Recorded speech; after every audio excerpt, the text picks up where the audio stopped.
বাংলাদেশের জনপ্রিয় satellite channel Gazi TV দর্শক ফোরামের উদ্যোগে অনুষ্ঠিত হয়ে গেল আইকনিক বিজনেস অ্যাওয়ার্ড এবং জমকালো সাংস্কৃতিক অনুষ্ঠান। আমিরাতের শারজা এক্সপো সেন্টারে শুক্রবার রাতে এই অনুষ্ঠানে উপস্থিত ছিলেন প্রায় ৫ শতাধিক প্রবাসী সহ বাংলাদেশি কমিউনিটি নেতৃবৃন্দ।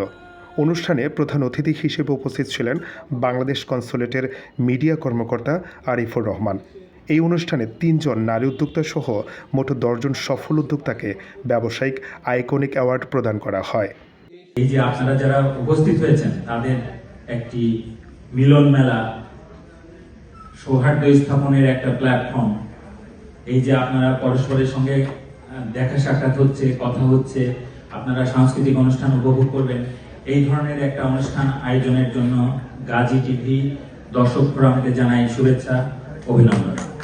দর্শক ফোরামের সাধারণ সম্পাদক জাহাঙ্গীর আলমের উপস্থাপনায় ও শাহিদুল ইসলাম খোকনের সভাপতিত্বে অনুষ্ঠানের শুরুতেই আলোচনায় অংশগ্রহণ করেন বাংলাদেশ কমিউনিটি নেতা, রাজনীতিবিদ, প্রকৌশলী মাহে আলম, মোস্তফা মাহমুদ, মোহাম্মদ এনাম হোসেন, সাংবাদিক শিবলি আল সাদিক, শামসুন নাহার স্বপ্না, তরিকুল ইসলাম তরিক, গাজী টিভির আমিরাত প্রতিনিধি ফখরুদ্দিন মুন্না, ব্যবসায়ী ওবায়দুল হক, শওকত হোসেন, রহমতুল্লাহ, জামশেদ রনি, বেক্সবে গ্রুপের ফাউন্ডার ওমর আল হোসানি।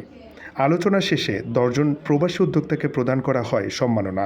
তাছাড়া সাংবাদিকতায় বিশেষ অবদান রাখায় বছরের সেরা সাংবাদিক হিসেবে সম্মাননা প্রদান করা হয় সময় টেলিভিশনের আরব আমিরাত প্রতিনিধি শিবলি আল সাদিককে। এছাড়া সামাজিক, সাংস্কৃতিক ও ক্রীড়াক্ষেত্রে অবদান রাখায় বেশ কয়েকজন ব্যক্তিকে সম্মাননা প্রদান করা হয়।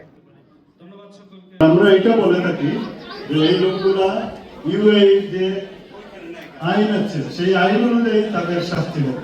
সংযুক্ত আরব আমিরাত অথবা প্রবাসে আসা হয় তখন আমাদের একটা কথাই চিন্তা করতে হবে, সেটা হচ্ছে আমরা একজন Bangladeshi. So we have to appreciate the Gazi TV. Inshallah, we are supporting anytime as you want. We are here like support this community and we are happy to be here.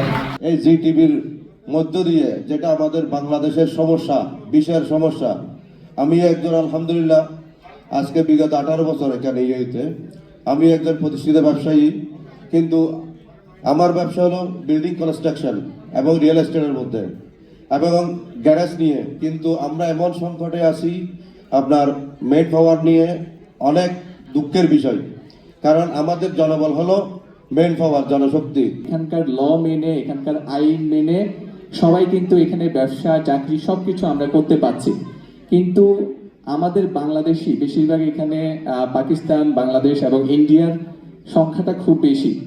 আর বাংলাদেশি সংখ্যা বেশি হওয়ার পিছনে কারণ হয়েছে আমাদের এখানে কমিউনিটি অনেক বেশি, তারা ডে বাই ডে তাদের বন্ধু বান্ধব, আত্মীয় স্বজন সবাইকে নিয়ে আসছে, কিন্তু বর্তমানে অনেকে আসতে চাচ্ছে কিন্তু আসতে পারছে না। শুধুমাত্র আমরা এখানে নিয়ম না জানার কারণে অনেকে এখানে অবৈধ হয়ে গেছি। এখন সরকার থেকে বিশেষ করে ভিসা বন্ধ করে দিয়েছে।